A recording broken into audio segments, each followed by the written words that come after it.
Assalamualaikum warahmatullahi wabarakatuh. Alhamdulillahi rabbil alamin. Wa bihi nasta'inu ala umurid dunya waddin. Wa la 'udwana illa 'alal zalimin. Asyhadu an la ilaha illallah wahdahu la syarikalah. Wa ashhadu anna Muhammadan abduhu wa rasuluhu la nabiyya ba'da. Allahumma salli wa sallim ala nabiyyina Muhammadin wa ala alihi wa sahbihi ajma'in. Ya Allah ya Rahman, ampuni dan rahmati kami semua ya Allah. Ampuni dan rahmati kedua orang tua kami, baik yang masih hidup maupun yang telah mendahului kami. Dan masukkanlah kami ke dalam surga-Mu yang paling tinggi. Masukkanlah ya Allah ke dalam rencana-Mu harapan-harapan kami yang Engkau ridhoi, baik tentang dunia maupun tentang akhirat. Dan jadikanlah ya Allah Ramadan kali ini merupakan Ramadan yang terbaik dan terindah bagi kami semua. Amin ya rabbal alamin. Kaum muslimin dan muslimah yang dimuliakan Allah Subhanahu wa taala.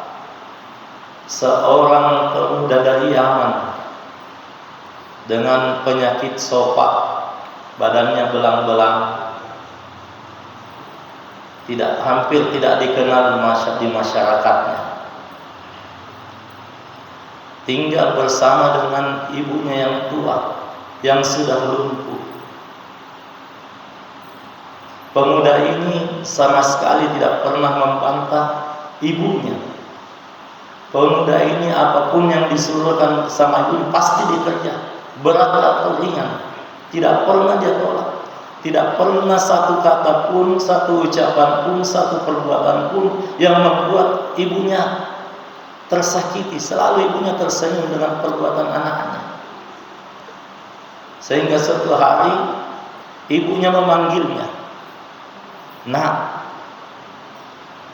saya mau berhaji." Padahal waktu itu kalau di Yaman berhaji harus pakai kendaraan. Nah ini orang miskin tidak ada kendaraannya. Saya mau berhaji. Berpikirlah pemuda ini.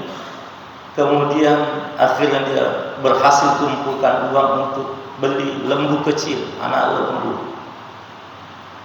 Lalu anak lembu ini dikasih makan di atas bukit. Di pagi hari digendong, sore hari lagi digendong lagi turun.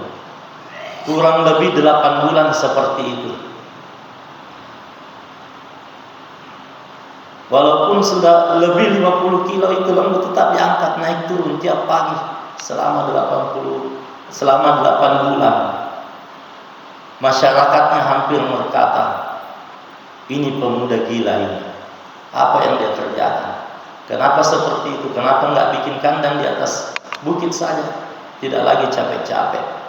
Namun ternyata hanya Allah yang tahu niatnya. Tubuhnya sudah kuat, steril. Akhirnya itu lembu dijual dan hasilnya untuk bekal ibunya dan dirinya pulang pergi ke Mekah. Bagaimana cara? Dia sudah persiapkan fisik, dia persiapkan sudah sejak lama berdoa kepada Allah, beri saya kekuatan supaya ibu saya bisa berhaji. Akhirnya apa? Ibunya dia gendong. Enggak tanggung-tanggung jauhnya kalau ditarik lurus dari kampungnya ini di Yaman Al-Qarni, ditarik lurus ke Mekah itu 900 kilo lebih. Berarti 1000 kilo lebih. Karena belok-belok jalanan. Pulang pergi 2000 kilo. Itu ibunya terus digendong. Kita tidak usah pikirkan bagaimana capeknya dia menggendong, tapi yang mau kita renungkan dan pikirkan dalam perjalanan, ketika ibunya mau makan, ketika ibunya mau minum, ketika ibunya mau buang air kecil, dan ketika ibunya mau buang air besar, semua dilakukan dengan penuh keikhlasan dan ketulusan. Satu saja harapannya, Uwais Al-Qarni ridho ibunya, tidak butuh lagi yang lain. Dan yang lebih luar biasa, setelah sampai di Mekah dengan perjalanan yang cukup jauh, tawaf pertama mulai dari putaran pertama, putaran kedua, putaran ketiga, cuma satu doanya Uwais Al-Qarni. Dan doa itu didengar oleh ibunya yang di dalam gendongannya. Ibunya mendengar Uwais hanya berdoa cuma satu, ya Allah, ampuni dan rahmati ibuku, ampuni dan rahmati ibuku, ya Allah, ampuni dan rahmati ibuku, ya Allah. Ibunya yang digendong mendengarkan doa tersebut berkata, wahai anakku, tidakkah engkau juga butuh sesuatu kepada Allah? Kenapa engkau tidak minta? Kenapa yang dari tadi putaran pertama, kedua, doamu cuma satu macam, hanya untuk ibu saja? Bukankah banyak juga kebutuhanmu? Apa dijawab oleh Uwais Al-Qarni? Bu, bagiku cukup. Kalau ibu sudah hidup kepada saya, itulah bekalku untuk mendapatkan rahmat Allah. Kalau ibu ridho kepada saya, itulah bekalku untuk mendapatkan ampunan Allah. Kalau ibu ridho kepada saya, itulah bekalku untuk mendapatkan surga. Di dunia ini aku tidak membutuhkan apa-apa, wahai ibu. Aku cuma butuhkan ridhomu. Karena ridhomu adalah ridho Allah Subhanahu wa ta'ala. Keajaiban terjadi. Penyakit sopatnya hilang. Kecuali di belakangnya ada bundaran putih. Dan inilah yang menjadi tanda bagi Rasulullah SAW memerintahkan dua ponakan, dua menantunya. Kedua-duanya calon penghuni surga. Bukan calon pasti penghuni surga. Ali bin Abi Thalib dan Umar bin Khattab radhiyallahu anhuma, keduanya dipanggil. Dua orang ini nanti menjadi khalifah setelah keduanya ada di depan. Wahai Umar, wahai Ali, sepeninggalku nanti ada pemuda ciri-cirinya seperti ini. Ada bekas penyakit sopat, Allah sudah sembuhkan, kecuali di belakangnya ada bundaran. Cari orang itu, usahakan engkau berdua mendapatkannya. Dan ketika engkau mendapatkan orang tersebut, mintalah kepadanya agar dia mendoakan dosa-dosamu diampuni. Karena orang itu doanya sangat makbul. Akhirnya didapat. Pada zaman Khalifah Umar bin Khattab didapat. Ali dan Umar menghadap kepadanya. Pertama, berat bagi pemuda ini yang namanya Uwais Al-Qarni. Bagaimana aku mendoakan engkau adalah calon penghuni surga? Enggak, ini perintah Rasulullah Sallallahu Alaihi Wasallam. Padahal orang ini tidak terkenal. Jangankan di Mekah, di kampungnya saja tidak terkenal. Akhirnya Uwais Al-Qarni mendoakannya. Dan tak lama sesudah itu dia pulang. Uwais Al-Qarni meninggal dunia. Ketika dia meninggal dunia, orang pada heran, kaget. Kenapa banyak sekali orang yang rebutan mandikan jenazah? Kenapa banyak sekali ribuan orang yang melayat dengan pakaian bersih? Orang yang datang melayat ke situ, orang hampir tidak ada yang kenal siapa mereka. Kenapa banyak sekali? Kenapa berbondong-bondong ribuan orang? Ternyata yang datang melayat, yang datang mau memandikan jenazahnya Uwais Al-Qarni adalah malaikat. Allah utus kemuliaan yang dahsyat. Tidak banyak yang dilakukan oleh Uwais Al-Qarni. Cuma dalam hidupnya bagaimana agar ridho ibunya itu bisa dia dapatkan. Akhirnya ridho Allah juga dia dapatkan. Kaum muslimin yang mudah-mudahan dirahmati oleh Allah Subhanahu wa ta'ala. Kita tahu Alqamah, sahabat Rasulullah Sallallahu Alaihi Wasallam yang mulia. Salat 5 waktunya tidak diragukan lagi, akhlaknya tidak diragukan lagi, qiyamul lailnya. Namun di penghujung hidupnya, ketika dia sakratul maut, tidak bisa, susah sekali menghadapi sakratul maut. Ternyata dia ada hubungan dengan ibunya kurang bagus. kurang berakhlak. Mungkin dia berakhlak di orang lain tapi sama ibunya tidak. Awalnya ibunya tidak mau memaafkan, namun Rasulullah SAW menyuruh mengumpulkan kayu bakar. Ibunya bertanya, untuk apa ini kayu bakar? Saya mau membakar Alqamah. Langsung ibunya luluh.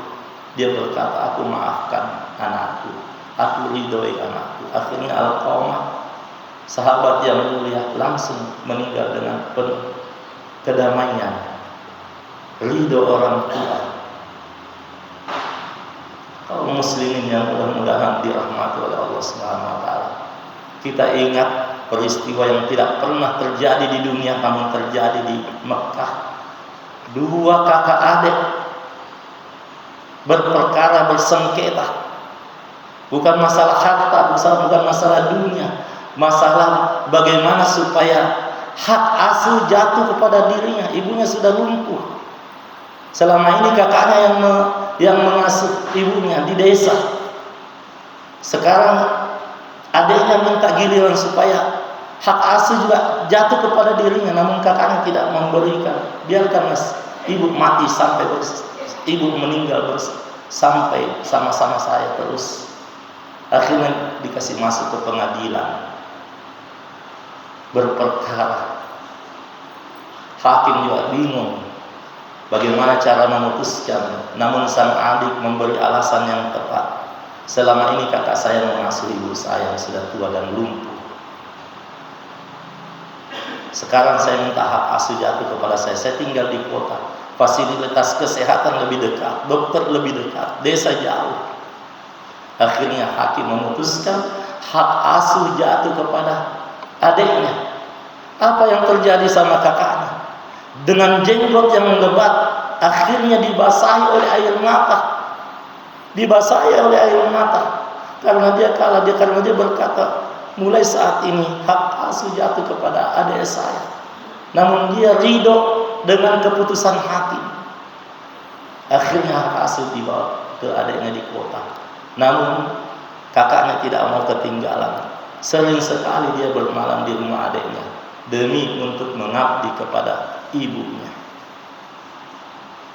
Terakhir yang ingin kami sampaikan, ini kisah nyata. Ada orang ibunya sedang sekarat. Lalu dia telepon sahabatnya yang ustaz, cepat ke sini, ibu saya sekarat ini. Saya bingung bagaimana menghadapinya. Akhirnya itu ustaz cepat pergi. Namun sampai di rumah temannya tersebut ternyata ibunya sahabatnya sudah meninggal. Lalu dia dapati sahabatnya meraung-raung, seakan-akan tidak terima ini peristiwa. Seakan-akan dia tidak rela dengan kematian ibunya. Lalu datanglah ustaz mendekati temannya, wahai sahabatku, keputusan Allah pasti terjadi. Kullu nafsin dha'iqatul maut. Setiap yang berjiwa pasti merasakan yang namanya kematian. Bersabarlah, ini keputusan Allah. Ibumu itu bukan milikmu, ibumu itu miliknya Allah Subhanahu wa taala. Bahkan dirimu itu sendiri adalah milik Allah Subhanahu wa taala. Bersabarlah. Lalu sahabatnya berkata, wahai ustaz, saya menangis bukan karena ibuku meninggal. Saya menangis bukan karena ibuku meninggal. Saya menangis menyesali diriku karena seumur hidupku saya tidak pernah berterima kasih kepadanya. Walaupun saya berteriak sekarang di telinganya dengan teriakan yang sekeras-kerasnya, terima kasih wahai ibuku atas semua jasa-jasamu, dia tidak dengar. Lalu ustaz yang bijaksana ini berkata, dalam agama kita luas sekali cara berterima kasih dan cara bersyukur kepada bapak ibu yang sudah meninggal adalah menjadi anak yang soleh dan soleha. Ketika kita menjadi anak yang soleh dan soleha, walaupun orang tua kita sudah lama meninggal, dia tetap dapat pahala dengan amal-amal kita, tanpa amal-amal kita dikurangi. Dan harapan yang terbesar bagi orang tua yang beriman adalah bagaimana agar anak-anaknya yang bisa menjadi soleh dan soleha. Saya kira demikian. Mudah-mudahan ada manfaatnya. Sejak 8 Ramadan baru pertama kali lagi ini saya ceramah karena saya sakit demam berdarah. 8 hari saya tidak puasa, dirawat di rumah, diinfus 2 kali. Biar ke masjid tidak bisa. Hampir-hampir saya sudah berkata bahwa mungkin ini hari Ramadan terakhir ini. Tapi saya terus memohon kepada Allah, mudah-mudahan bisa sampai berakhir saya dapat Ramadan. Allah memberikan kesembuhan. Ternyata demam berdarah itu demamnya nggak main-main, luar biasa. 3 hari 3 malam terus menerus menggigil. Biar sholat dulu tidak bisa lagi konsentrasi. Biar berjalan susah. Namun Allah Subhanahu wa taala Maha Kuasa. Setelah saya pikir, ternyata sakit saya itu adalah bonus. Bonus dari Allah Subhanahu wa taala. Karena selama yang kita kerjakan setiap Ramadan terus menerus 5 waktu di masjid, mengaji tiap hari, itu tetap didapat pahalanya. Kita tidak kerjakan itu karena kita sakit. Jadi sakit ini adalah merupakan bonus dari Allah Subhanahu wa taala. Pahala salat 5 waktu tetap didapat, pahala mengaji tetap didapat karena Allah Subhanahu wa taala Maha Kaya. Sekira demikian. Hadanallahu wa iyyakum ajma'in. Wassalamualaikum warahmatullahi wabarakatuh.